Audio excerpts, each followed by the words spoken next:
Bismillahirrahmanirrahim. Alhamdulillahilladzi alhama 'alaina bi ilhamil malaikatil muqarrabin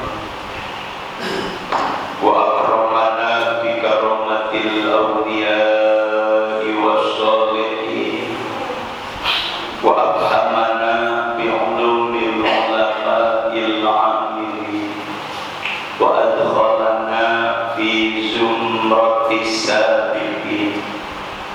Wassalatu wassalamu ala asyrafil anbiya'i wal mursalin sayyidina wa maulana Muhammadin wa ala alihi wa sahbihi ajma'in. Amma ba'du. Qalu subhanaka la ilma lana illa ma 'allamtana innaka antal alimul hakim. Allahumma arinal haqqa haqqan warzuqna ittiba'ah wa arinal batila batilan warzuqna ijtinabah wa qul ja'al haqqu wa zahaqal batil innal batila kana zahuqa wa nunazzilu minal qur'ani ma huwa shifaa'un wa rahmatun lil mu'minin. Waqala musannifu hadzal kitab rahimahullah wa nafa'ana bihi wa bi 'ulumihi fid dharain amin. Wa bihi qala Rasulullah sallallahu alaihi wasallam idza khatamal 'abdu al-Qur'ana shalla alaihi inda khatmihi sittuna alfa malakin. Rawahu Dailami an Amr bin Syu'aib. Shadaqallah wa shadaqa Rasulullah sallallahu alaihi wasallam. Hadratul mukarramin, para alim ulama, para asatid wal asatidah, para hujjah wal hujjajah, tokoh agama, tokoh masyarakat, tokoh pemuda, para sesepuh, para binisku, para orang tua, aparatur pemerintah, wabil khusus keluarga besar Pondok Pesantren Nihayatul Huda, keluarga besar Majelis Taklim kaum ibu Nihayatul Huda, keluarga besar Masjid Jami Al-Hidayah, keluarga besar Musholla Ahsanul Muhajirin, keluarga besar Masjid Jami Nurul Hasanah Rumpuri Cikarang Hijau, dan juga yang saya hormati pimpinan Majelis Taklim wa Taklim Baitul Mukhlisin Karam Bapak Abdul Qadir, mewakili dari Masjid Al-Jihad, juga segenap jamaah yang dari Kampung Kandang, dari Jagawana, dan juga bapak-bapak, ibu-ibu, hadirin hadirat sekalian, segenap jamaah Majelis Taklim sungguh nan bahagia Pondok Pesantren Nihayatul Huda yang senantiasa dimuliakan oleh Allah Subhanahu wa Ta'ala. Pertama-tama mari kita panjatkan puji dan syukur kehadirat Allah Subhanahu wa Ta'ala yang senantiasa melimpahkan bermacam-macam nikmatnya kepada kita sekalian. Di antaranya Allah masih memberikan kesempatan untuk memulai dan menjalankan aktivitas dan rutinitas kita hari ini. Bahkan di tengah persiapan untuk melaksanakan aktivitas dan rutinitas kita masih dapat meluangkan waktu, menyempatkan diri untuk bersama-sama hadir, berkumpul dan bertemu kembali di satu majlis yang mulia, yaitu Majlis Taklim, dan juga silaturahim, dan juga mengunjungi orang alim. Yang mudah-mudahan dengan silaturahim kita menambahkan rizki yang banyak dari Allah Subhanahu wa Ta'ala, dan juga menjadikan umur yang barokah dan dengan taklim mudah-mudahan kita memperoleh ilmu yang bermanfaat dan juga mengunjungi orang alim, mudah-mudahan menjadi sababiyah kita bisa berkunjung ke Mekah dan ke Madinah dalam rangka ziarah ke makam Rasulullah sallallahu alaihi wasallam, haji dan umrah. Amin ya rabbal alamin.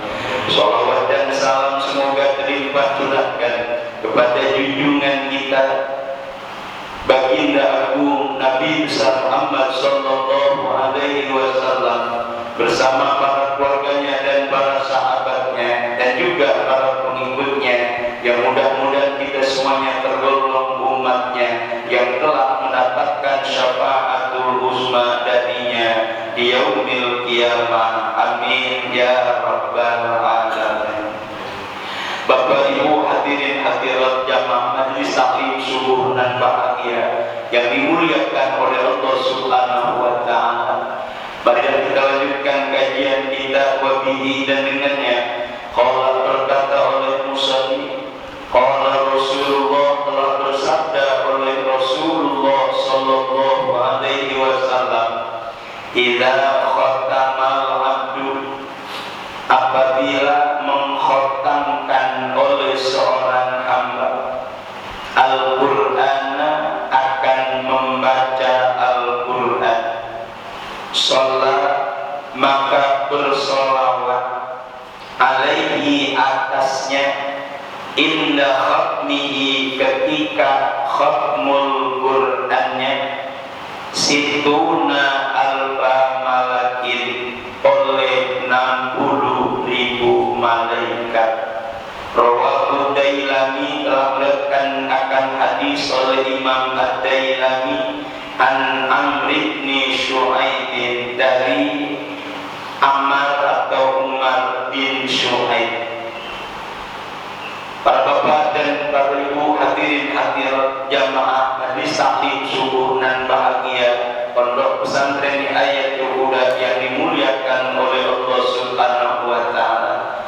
Inilah kajian kita, kelanjutan dari kajian yang lalu tentang seorang hakim yang apabila ia menghakimi dengan yang benar dan lurus, maka ia mendapatkan pahala dua. Yang pertama pahala menghukuminya, yang kedua adalah pahala susah payah dan jerih payahnya atau ijtihadnya. Tapi apabila salah mendapat pahala satu, yakni adalah bersusah payahnya. Tapi ini pun kalau betul-betul hakimnya lurus dan tulus.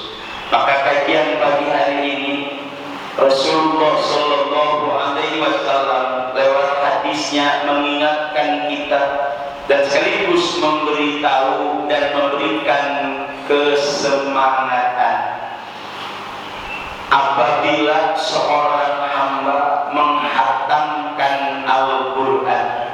Ini bahasanya menghatamkan, berarti 6.666 ayat dibaca semua, atau 114 surat dibaca semua, baik dengan sekaligus atau dengan bahasa yang rutinan. Ada istilah one juz, satu hari satu juz. Tapi alhamdulillah kiranya untuk membaca Al-Quran jangankan satu juz, 5 ayat kamu ya, 5 ayat kamu, atau mungkin dengan perorangan, atau mungkin dengan perkumpulan. Perkumpulan pun sulit, makanya mohon maaf, cek and recheck, atau mungkin dalam rangka untuk memberikan sugesti kepada para jamaah Masjid Al-Hidayah, mohon maaf Pak DKM, berapa kali hatam sebulan, atau mengadakan upaya khatmul Quran tuh yang dibaca oleh sekian jamaah. Asal muhajirin berapa hataman setiap bulan? Alhamdulillah. Nurul Hasanah baru dalam rencana. Jadi niatnya bagus. Alhamdulillah. Wajib qadir al-jihad, gimana jihad? Lagi senang nggak ada pemainnya, nggak ada, boleh ngebon semua. Jihad lagi orang ampiran. Tapi yang jelas punya niat baik untuk sekali-kali mah ada istilah khatmul Quran. Sebab kalau secara fasilitas udah mengarah kemudahan sebetulnya. Quran juz-juzan ada, Quran gede ada, Quran terjemah ada, Quran blok ini betapa indahnya untuk mengarah kepada kebaikan. Di antaranya adalah khatmul Quran. Yang jadi kendala inilah, mohon maaf, bukan memojokkan, bukan mempermalukan, hampir hanya bisa baca Quran. Kita bukan berarti mengharuskan, setidaknya kalaulah ia yang udah siap jadi imam, kudunya mah lancar baca Quran, kudu lancar baca Quran. Umumnya umat Islam kudunya mah lancar baca Quran. Kenapa? Yakin setiap sholat baca Quran. Cuma disayangkan yang dibaca ya itu lagi kan gitu. Padahal maaf kalau mau disediain Quran yang diameter 60 cm kali 40 itu boleh dibaca di depannya. Tuh hampir di Mujahidin ada, di Al-Mukarramah ada, terus di Al-Hidayah belum diusahakan ya, padanya ada kursinya untuk menempatkan Al-Quran karena belum apa, boleh dengan bahasa apa kitanya adalah mengimla atau bahasanya ada, melihat pokoknya ada, itu boleh, gak apa-apa, kan ada cebitannya agar tidak terbuka oleh angin kipas atau kipas angin, boleh sebetulnya. Ya kalau mungkin di rumah sulit atau paling tidak di masjid, karena yakin imamnya adalah pilihan. Tuh, imamnya pasti pilihan bukan? Inilah kan tugas kita. Di antara orang yang terbaik di masjid waktu itu, itulah yang siap menjadi imam. Bukan hanya sekedar. Jadi bukan hanya sekedar. Sebab al-imamu dominun. Imam itu adalah penanggung jawab. Makanya jelas kalau kita usahakan paling tidak imam lancar baca Quran. Umumnya umat Islam lancar baca Quran. Kalau lancar mah nggak pakai istilah watir, sebab dalam khatmul Quran jangankan bersama-sama, sendirian pun kadang-kadang grogi. Apalagi dalam posisi yang udah ngantuk, udah lapar, insya Allah berhenti. Contoh baca Quran kalau lagi ngantuk, kira-kira gimana kira-kira? Insya Allah nggak bakalan nambah-nambah.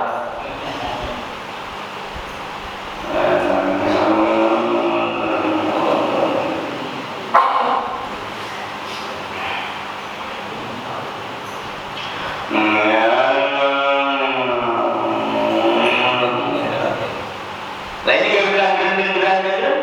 Nah mabur bapak. Memang itulah keadaannya. Apalagi iseng, ya lagi di kuburan iseng, di belakang ada tesek, lari salah, agak lari, waduh, ini jangan-jangan medih. Inilah resiko daripada membaca Al-Quran. Yang padahal jangankan untuk khatmul Quran, satu huruf dari Al-Quran tidak ada yang sia-sia. Contoh tuh, ada dalam satu riwayat, inilah yang disebut Jabal Qaf. Wal Qur'anil Majid bal ajibu an ja'ahum mudhirun dan seterusnya. Itulah karenanya satu berarti dan bermakna. Lebih-lebih mohon maaf, bukan berarti ayatul syifa, tapi memang Al-Quran diturunkan oleh Allah bukan saja untuk pedoman umat manusia, lebih-lebih umat Islam, petunjuk bagi umat manusia, lebih-lebih umat Islam, juga sumber hukum bagi umat Islam dan obat bagi setiap insan. Wa nunazzilu minal Qur'ani ma huwa shifaa'un wa rahmatul lil mu'minin. Dan kami turunkan Al-Quran dari sebagian Al-Quran, shifaa'un itu ada obat, wa rahmatun dan kasih sayang, lil mu'minin bagi orang-orang yang beriman. Itulah Al-Quran. Mudah-mudahan itu kan penyakit ada yang dikhususkan, kalau mau baca silakan. Ini mah bahasa kata pada kajian terdahulu namanya P3K kan ya, P3K. Apa P3K? Pertolongan pertama pada kebingungan, bukan pada kecelakaan, pada di saat-saat tiada harapan untuk berobat sana sini susah, apalagi kaitannya dengan penyakit-penyakit yang di luar nalar dokter gitu. Coba tampilkan Al-Quran. Sakit perut, qalat imra'atu imran rabbi inni nadartu laka ma fi batni muharraran wa taqabbal minni innaka antas samiul alim. Jempol tangan kanan kita tempel di langit-langit, mulut kita tempelkan di pusernya anak yang menangis tengah malam, itu jadi P3K. Kok kenapa di puser anak umur 3 bulan ketahuan sakitnya di mana kira-kira Pak? Umur 3 bulan, umur 5 bulan, 1 tahun pun belum ngomong. Kenapa? Di mana yang letaknya sakit? Tuh, tempelkan di langit-langit mulut, kemudian ditempelkan di puser. Kenapa? Puser adalah segala pertemuan dari kian anggota badan manusia. Namanya puser. Apa puser Pak? Tengah-tengah Pak. Puser itu artinya tengah-tengah. Pusernya dunia di mana Pak? Di Mekah. Itu pusernya dunia. Pusernya manusia itu tahu puser namanya. Inilah letak pertemuan segala syaraf urat dan ada di sini semuanya, ada di puser. Makanya maaf, kita tahunya dari mana? Saat orang pusernya udah puput, itu anteng, diem. Kenapa? Sudah tidak lagi meraung untuk mengidap atau merasakan sakit dari sekian gerakan-gerakan anggota badan. Tuh, makanya tuh mudah-mudahan ya. Lalu memang ada lagi yang cukup daun bandotan, ya kan bisa aja daun bandotan, boleh jadikan P3K. Entah sakit panas kawat ada. dalam surat Al-Isra.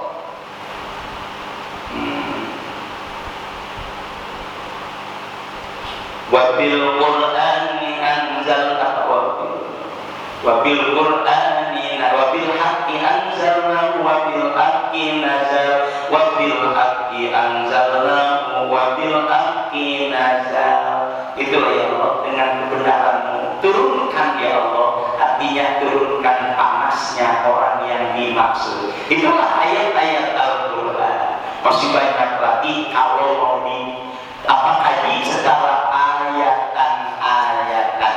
Kaitannya dengan hukmul Quran. Inilah yang mungkin bisa diupayakan. Maka kajilah Al-Quran. Pertama, membacanya. Membaca. Yang kedua, kalau bisa menghafalnya. Kalau bisa mengamalkannya. Dalam rangka mengkaji Al-Quran. Jangan sampai ada istilah buta huruf Al-Quran. Nggak usah jauh-jauh, setiap musola, setiap masjid, setiap majlis taklim ada kaitannya dengan kajian Al-Quran. Syukur-syukur dalam posisi yang untuk menerjemahkan Al-Quran, baik dalam bentuk tafsirnya atau terjemah luas. Bukan terjemah bebas, terjemah luas. Artinya, oh ini terjemahnya, berarti terbatas tulisannya, diperluas dan diperlebar. Insya Allah akan menambah ilmu. Lebih-lebih dalam bahasa kitab Risalatul Mu'awanah, membaca Al-Quran adalah dakwah. Membaca Quran bisa jadi dakwah. Misal ini lagi bulan Ramadan, ngimamin ya ayyuhalladzina amanu kutiba alaikumusiyam kama kutiba alal ladzina min qablikum la'allakum tattaqun, dan seterusnya. Bulan haji, al-hajju ashhurun ma'lumat faman farada fihinna al-hajja, dan seterusnya. Tahun baru, al-yawma akmaltu lakum dinakum wa atmamtu alaikum ni'mati wa raditu lakumul Islam madina. Maulidan, gak hafal ayatnya. Itu kalau mau dijadikan dakwah, bukan cuma ceramah, bukan. Oh, berarti imamnya hebat. Kenapa? Tahu situasi dan kondisi. Oh, bagi cuaca mengkhawatirkan, silakan dibaca. Ada ayat-ayat sebagai rohbah, kecintaan dan ketakutan. Contoh, idza sulsilatil ardu zilzalaha wa akhrajatil ardu asqalaha. Ya Allah, apabila bumi sudah digoncangkan, itu lagi banyak petaka, musibah dan bencana, untuk kiranya sadar pada sesuatu kejadian. Berarti alhamdulillah imamnya ada dalam kecerdikan, insya Allah. Tapi alhamdulillah Ustaz, kuliah dulu.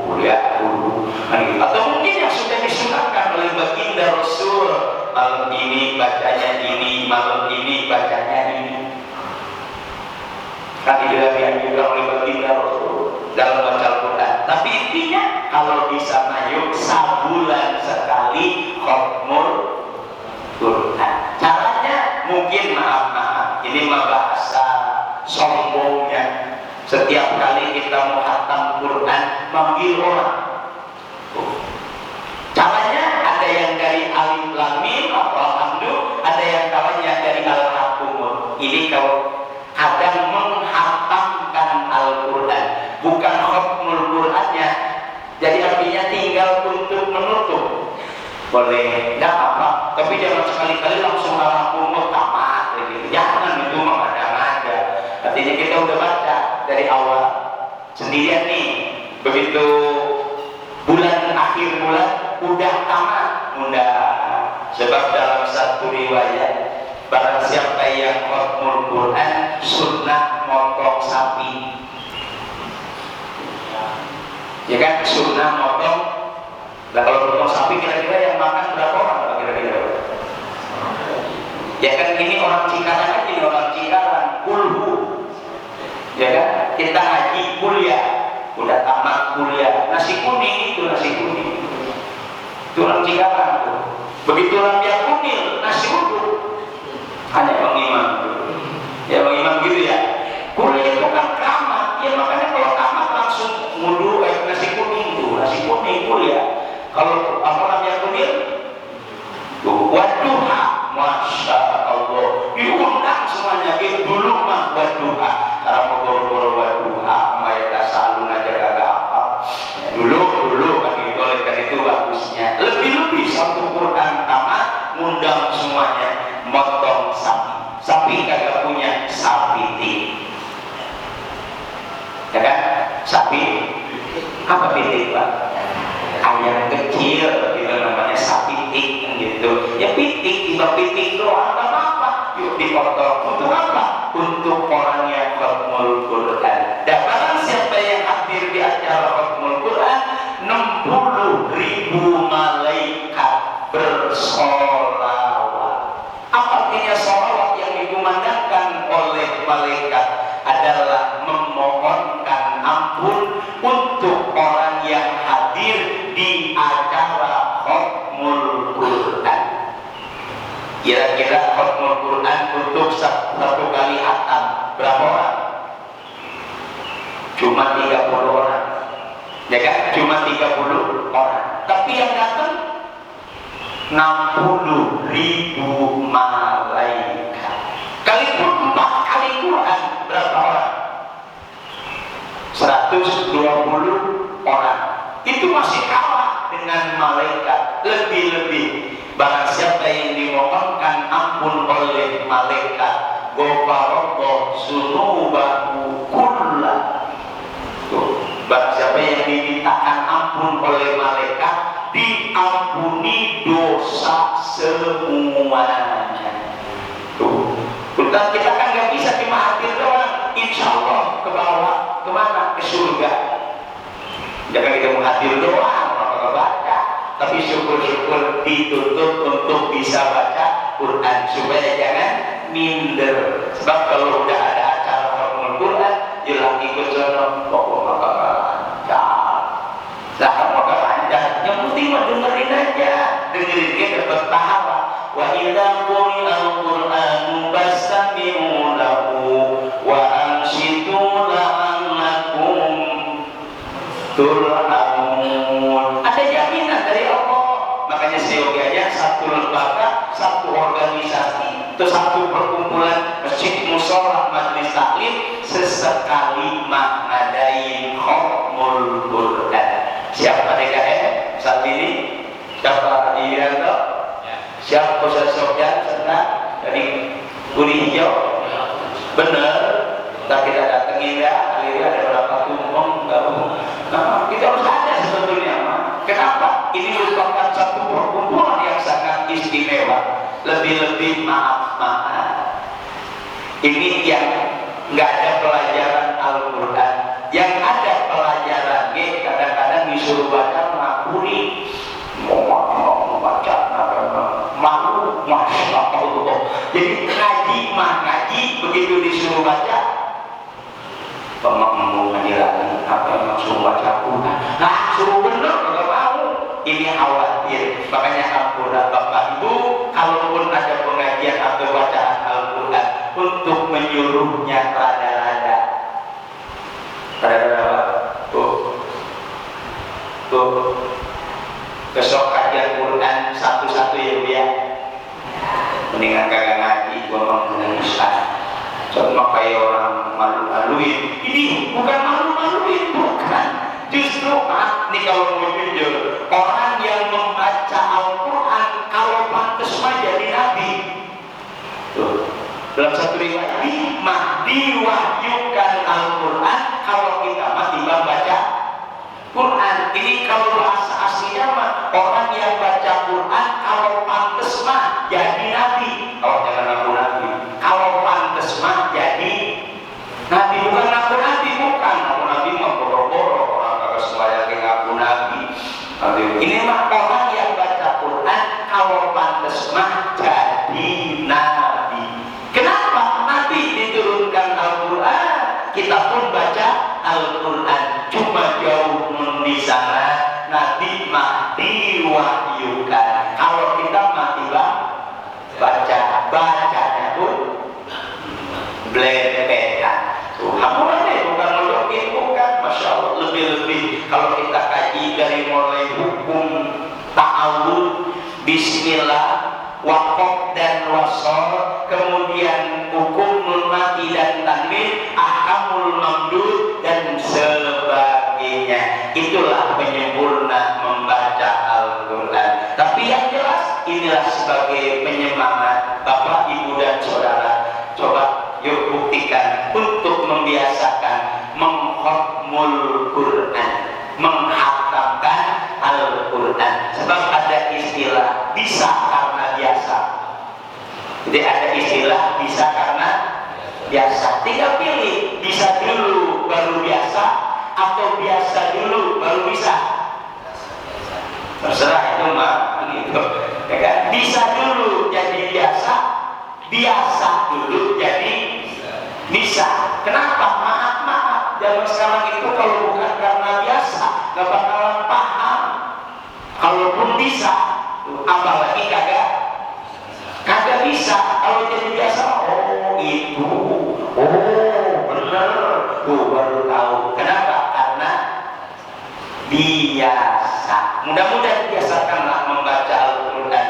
Jangankan pakai bahasa orang-orang yang dituntut untuk di depan, orang yang ngikutin pun suatu saat menjadi server, menjadi pengganti, lebih-lebih menjadi penerus. Makanya mohon maaf, bukan kita memojokkan anak muda, remaja, bukan sebetulnya. Hai anak muda, belajarlah. Pada waktunya mah lama-lama pengen Tuh, ini bahasa kita yang sering ngomong. Ya maaf, bukan berarti kita mendikte seseorang. Jangan pakai bahasa Quran, Pak. Sambutan aja susah, apalagi tidak sesuai dengan jabatannya. Mohon maaf, sambutan sohibul baik, kayak ceramah. Kira-kira gimana, Pak?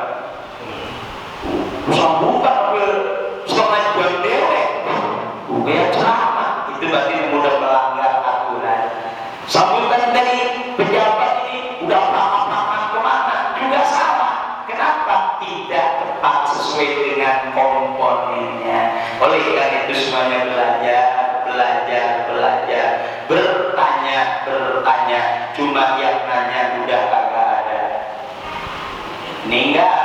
Tapi ada Bang Iman yang tanya ya. Jangan kita kehilangan satu bapak ini yang biasa sok nanya tuh di situ tuh.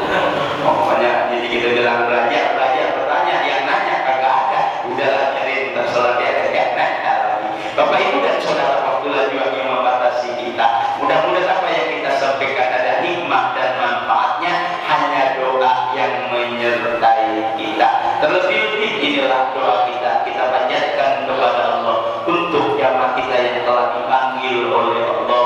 Mungkin dari jamaah Al-Hidayah sudah pada paham, tapi yang jamaah kedua karena beliau aktif di pengajian subuh dan bahagia, inilah mudah-mudahan duduknya, ngajinya, memperhatikannya, saling memandang antara satu dengan yang lainnya, syukur-syukur dengan bertanya dan memahaminya, menjadi hujah di hadapan Allah Subhanahu wa Ta'ala. Inilah kehebatannya orang yang berkumpul dengan kebaikan, berkumpul dengan orang-orang baik, yakin ada alamat tersendiri. Bahkan mohon maaf, ini kalau mau dihitung-hitung dalam satu kitab Ta'alimul Muta'alim,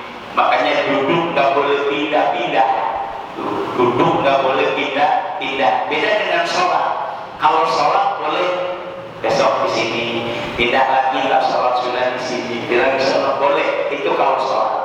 Tapi kalau ngaji mah duduknya posisinya di situ baik, biar gampang ngiriin. Bukan kita yang ngiriin, malaikat rahmat. Saat sudah tidak ada malaikat rahmat, perhatikan, ya Allah, orangnya sudah tidak ada. Moga-moga tempat yang memberikan kesaksian antarkan ya Allah ke orang yang sudah tidak ada.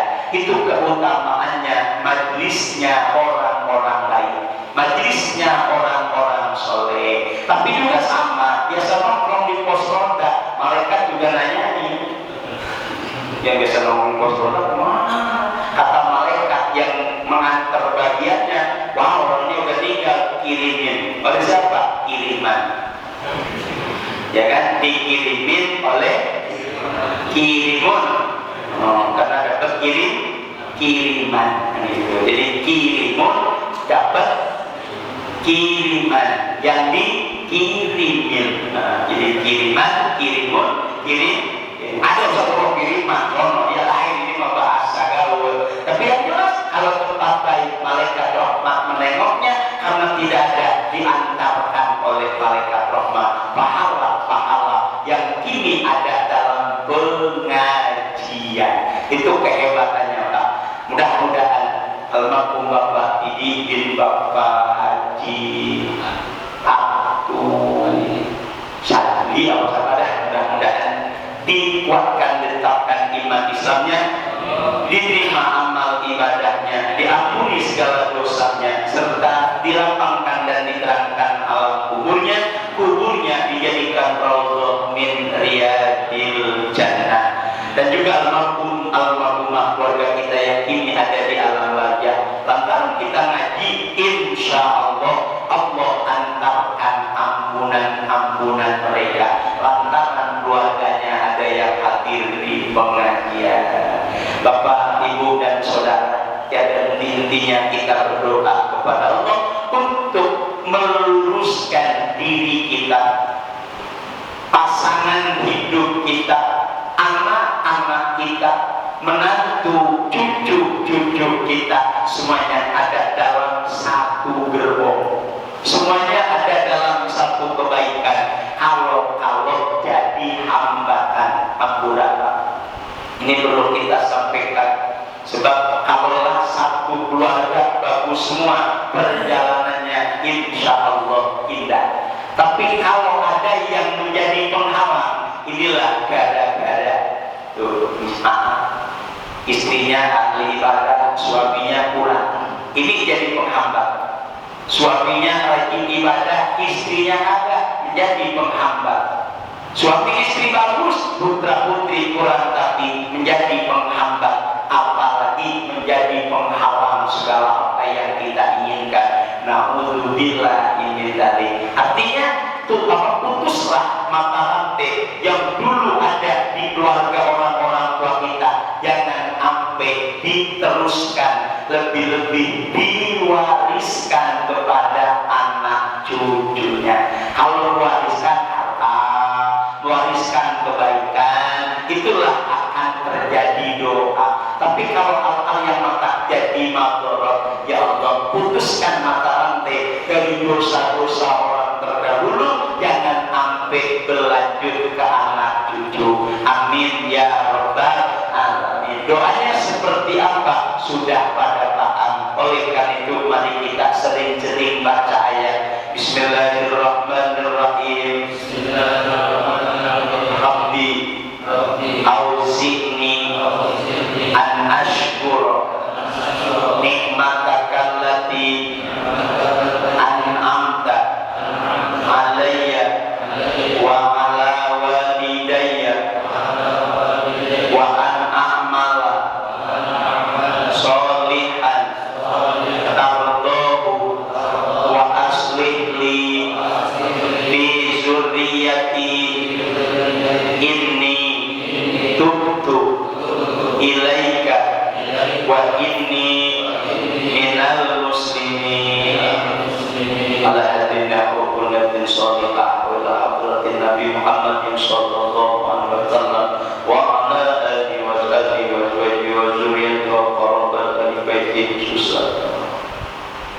susah yang ada inahu di annahu karim yataghashshahum birrahmati wal maghfirah wa yuskinuhum al-jannah syai'un lahumul fatihah a'udzu billahi minasyaitonir rajim bismillahirrahmanirrahim alhamdulillahi rabbil alamin arrahmanir rahim maliki yaumiddin iyyaka na'budu wa iyyaka nasta'in ihdinas siratal mustaqim siratal ladzina an'amta 'alaihim ghairil maghdubi 'alaihim waladdallin amin astaghfirullah rabbal baraya astaghfirullah minal khataya rabbi zidni ilman nafi'an wa waffiqni amalan maqbulan wa habli rizqan